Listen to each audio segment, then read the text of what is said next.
Now, I haven't showed you guys inside the shop, but I've been pretty busy trying to get everything together, so bear with me. And then we'll start doing some videos in here about some maintenance and stuff. All right, so welcome back to the homestead. Today I told you guys we got to get on that wood. I want to get some cut up. My buddy Kenny came up today from the city, and so we're going to jump outside, cut up some rounds, and I'm going to show you guys the two best things that I've done at the woodlot, right? When you guys are doing this, if you're going to try to, maybe have firewood just for your own place, these are going to be great tips. But if you're going to try to do this commercially, sell firewood, make some money, these two things here are going to make your life a lot easier, okay? So you really want to stay tuned for that. And we're going to get this John Deere loaded up, get it out the door, and get it out there to the chainsaw. Here we go.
Old Kenny boy's out there running with the 18-inch bar, and I think that log's probably right at about 20.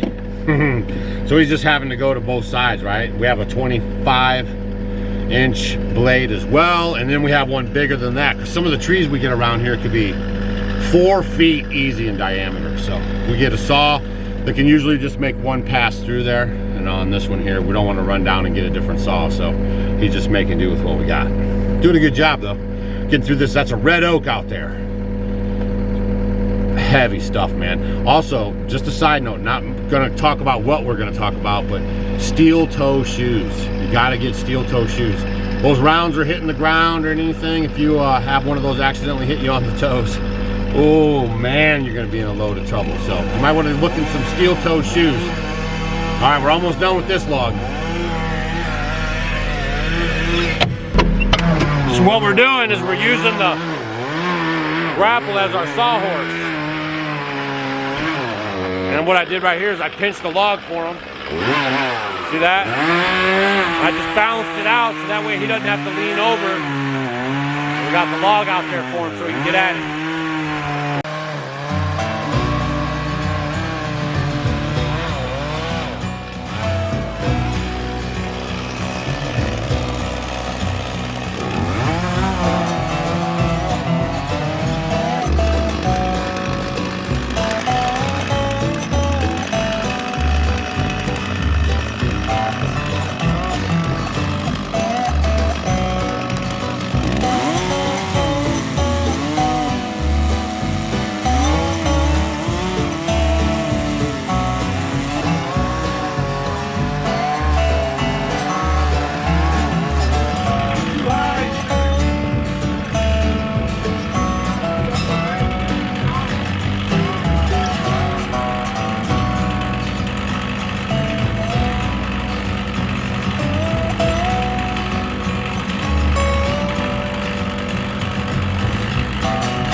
Now one thing you guys can notice that it's getting real muddy out here, right?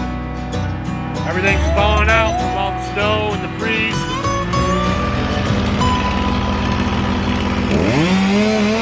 And that creates a great big mess. I like working on the concrete, Kenny. I like that.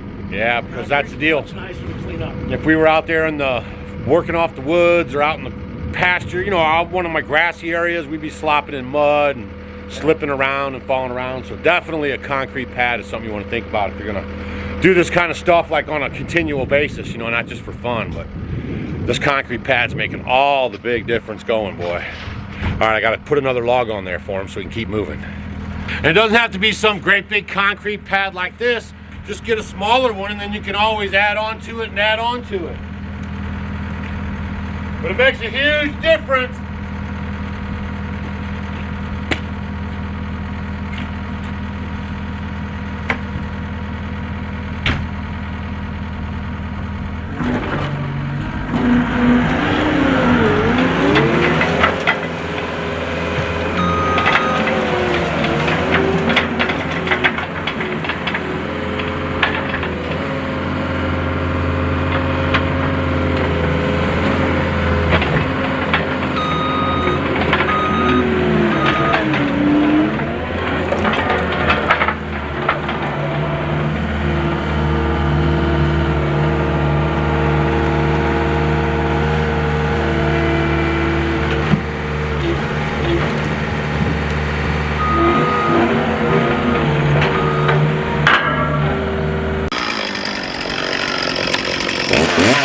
So all of our cuts around here, we cut about 18 inches because that's about the standard wood cook stove. And that's probably our biggest customer around here, people with wood cook stoves.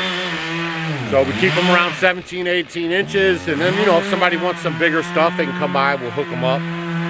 Or a little bit smaller too, if you want a camp iron or something. Smaller wedges, so to speak. Man, we're moving right along. Our plan is to get a lot of rounds on here. So when I get back from Florida, we're on our way to Florida, we'll see you guys down there at the Keepers of the Old Ways. If you haven't got your tickets yet, it's offgridwithdougandstacy.com, and then on the homepage it's going to pop up, see us in Florida, and you can get your information there. But we'll be down there seeing you guys, and then when I get back, I'm going to run all this through the splitter. So that's why we're hot after it.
That's what I'm talking about. We'd be slopping around in all that mud if we didn't have that nice concrete pad. Oh, nice. Look at how nice that is.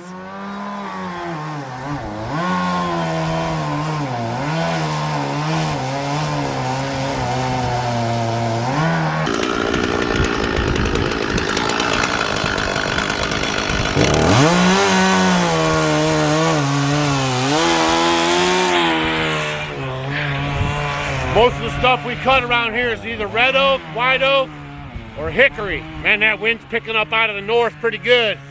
So I better get on to my number 2 thing that I've done in the woodlot that's made my life a lot easier.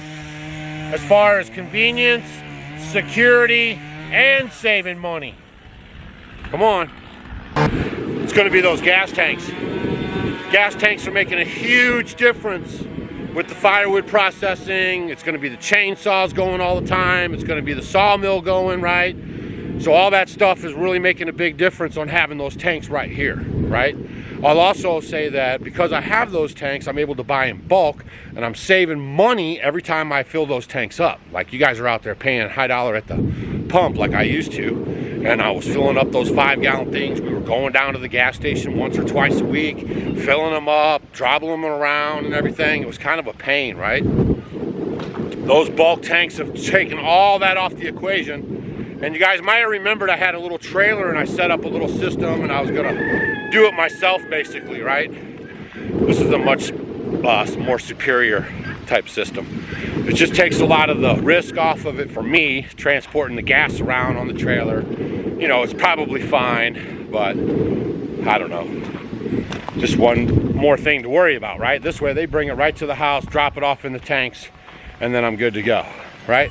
So that's my number 2 thing, was getting those tanks, man. That has really been the bee's knees for the woodlot. So, and don't forget your steel toe boots. I don't know if a lot of guys don't like them, and some guys just aren't hip to it, but man, those things thud on the ground and they can really get you. So Miley's having a drink out of the rainwater. That's all I got for you guys. Me and Kenny are gonna finish whipping up some logs up there. We're gonna get all those logs on deck, the ones that I had in that pile there.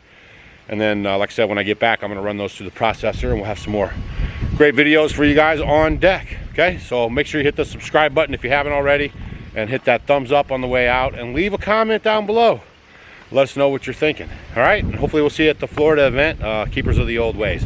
Go to Off Grid with Doug and Stacy for the chocolate tea, for Stacy's cookbook, for the fermenting pre-sale book, which is almost out. She's almost finished with the fermenting book. That'll be out in a little bit. It'll be off to the printers. We're shooting for later this month, but probably February. Just depends on how long it takes for them to print it. And you know, we got some T-balls there and some other stuff, so go check that out. Appreciate you guys stopping by the homestead, and we'll see you on the next video.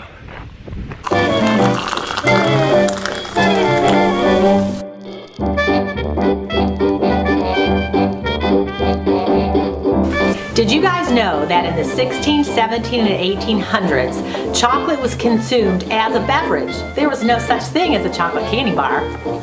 Well, we're bringing chocolate tea back to the 21st century because it's loaded with antioxidants our body loves, and it's a great source of magnesium that's wonderful for bone and heart health.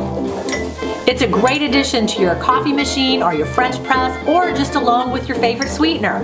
You can find it at offgridwithdougendstacy.com, along with our brand new tea infuser, simple to use for easy steeping. Cheers!